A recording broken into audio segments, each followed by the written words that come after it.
असंभव कुछ नहीं होता दोस्त, ये परिकल्पनाएं हैं खाली। और मैं आज तो आपको बहुत ईमानदारी से और 12 साल के तजुर्बे का निचोड़ निकाल के बता सकता हूं कि इस दुनिया में असंभव नाम का कोई शब्द होता ही नहीं है। इंसान कभी भी चंद्रमा पर नहीं पहुंच सकता, पृथ्वी विज्ञान की अधिकतम सीमा है।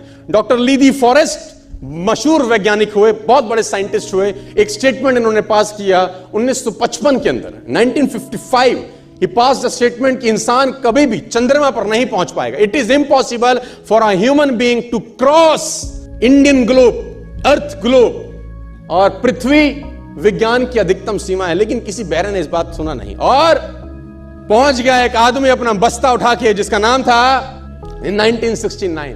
और उसके बाद तो स्पेस जर्नी ऐसी हो गई जैसे आप और मैं अभी पतिया और बैंकॉक चले जाते हैं। लॉर्ड केल्विन बहुत बड़े साइंटिस्ट हुए, उनका स्टेटमेंट आया कि सिर्फ पक्षी उड़ान भर सकते हैं, हवा से भारी मशीन का उड़ान भरना असंभव है। इट इज इम्पॉसिबल कि हवा से कुछ भी भारा हो और वो उड़ सके, क्योंकि ग्रेविटी उसको गिरा देगा। लेकिन तमाचा मारा इन लोगों ने, तमाचा मारा और लिख के दिया कि हमने साइकिल के स्पेयर पार्ट से इंसानों को पक्षी बना दिया।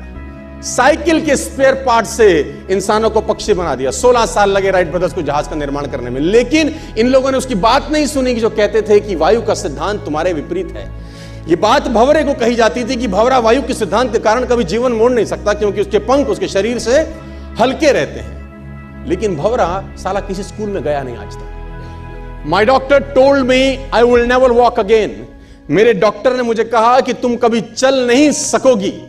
My doctor told me you will never walk again.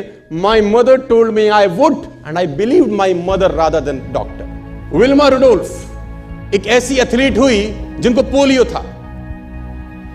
था जिनको डॉक्टर ने कहा तू चल नहीं सकती, मां ने कहा तू चल सकती है। उसने कहा मैंने डॉक्टर की बात नहीं मानी, मैंने अपनी मां की बात मानी। 3 ओलंपिक गोल्ड मेडल जीती है लड़की, 3 ओलंपिक गोल्ड मेडल, जिसको डॉक्टर कह रहा है कि तू चल। लेकिन मां क्या बोलती है? मैं आपको उदाहरण देना चाहूंगा सर। बहुत छोटे थे अल्बर्ट आइंस्टीन, दुनिया के महान वैज्ञानिक में से एक हुए, मंदबुद्धि कहा जाता था उनको। 8 साल के थे, घर पहुंचे, मां को चिट्ठी दिया। When he was 8 years old, came to his home, given letter to his mother. मां को एक चिट्ठी दिया, मां ने वो चिट्ठी पढ़ा। 8 साल के थे और चिट्ठी में प्रिंसिपल का खत था, उसकी मां के नाम।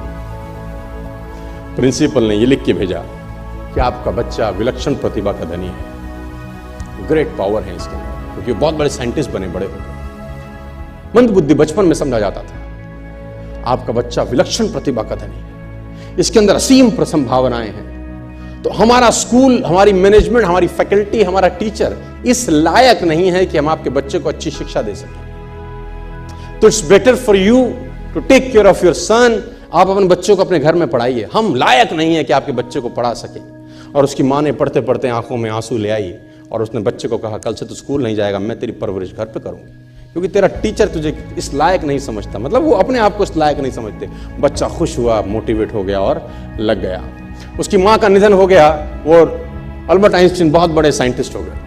अल्बर्ट आइंस्टीन जब बहुत बड़े साइंटिस्ट हुए तो मकान शिफ्ट कर रहे थे अपना, और जीवन का सच्ची घटना वो अपनी ऑटोबायोग्राफी में लिखते हैं कि जब मैं मकान शिफ्ट कर रहा था तो एक ड्रॉस के अंदर मुझे वो व्हाइट कलर का पेपर फोल्डेड अवस्था में मिला। मुझे समझ नहीं था कि क्या है। मैंने उसको फोल्डिंग अवस्था से मिट्टी को हटा के जब खोला तो वो उस टीचर का लेटर था जो बहुत साल पहले टीचर ने मेरे हाथ में दिया था और मैंने अपनी मां के हाथ में रखा था। अब वो बड़ी उत्सुकता के साथ उस खत को पढ़ने लगे। जैसे उन्होंने खत पढ़ना शुरू किया और वो जार जार होकर रोए। उसमें लिखा था कि तुम्हारा बच्चा मंदबुद्धि है, ये हमारे स्कूल के लायक नहीं है, इसको आज के बाद हमारे स्कूल में मत भेजना, इसकी परवरिश खुद किया। मां ने उल्टा पढ़ा, मां ने उल्टा पढ़ा कि नहीं, ऐसा नहीं है, तू सब कुछ कर सकता है, तेरे हाथ पास पावर है, तेरे में प्रतिभा है, यू कैन डू वंडर्स। दोस्तों, इस दुनिया में किसी की बात मत सुनना। नेवर एवर बिलीव एनीबॉडी कि जो तुमको बोले कि तू नहीं कर सकता, कान पे मारना, बोला साले तू नहीं कर सकता, हम